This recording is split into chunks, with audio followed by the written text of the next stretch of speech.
L'exposition Entre le passé et le présent, présentée du 20 mars au 21 avril au Centre des mémoires montréalaises, a mis en lumière des personnes qui ont été invisibilisées dans les récits de Montréal.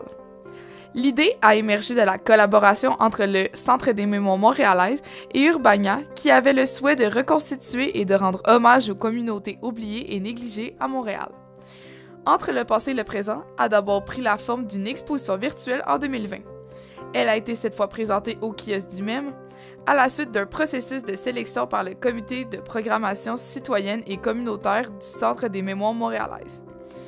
L'exposition a été présentée sur des cubes en bois de couleur rouge, orange, jaune et vert qui affichaient des histoires ainsi que des anecdotes touchantes. La superviseure des kiosques, Sarah Kinder, donne son avis à ce sujet. Je trouve que c'est bien positionné. Moi, ce que j'aime vraiment des blogs, c'est le fait qu'ils sont réutilisables. Du coup, à chaque fois qu'on a une expo même, tu sais, ça, on les réutilise à chaque fois. Et du coup, bah, c'est cool d'avoir comment dire, un espace muséal où à chaque fois tu peux t'adapter avec les contraintes des personnes qui veulent exposer leur histoire. Donc ouais, j'aime vraiment ça des blogs. La chef de division Annabelle Laliberté précise que l'histoire est le point fort de cette exposition qui attire plus de 500 personnes par jour.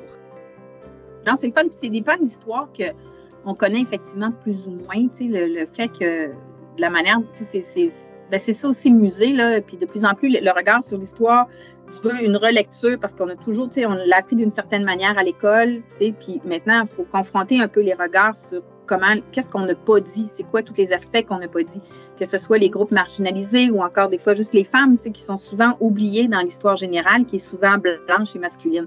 Fait que, tu sais, c'est des siècles et des siècles qu'on doit comme rectifier d'une certaine manière, là, puis remettre dans le contexte. Fait que oui, c'est le fun, c'est des belles opportunités. Ce kiosque rappelle des sujets souvent abordés dans les années 1980 à 2000.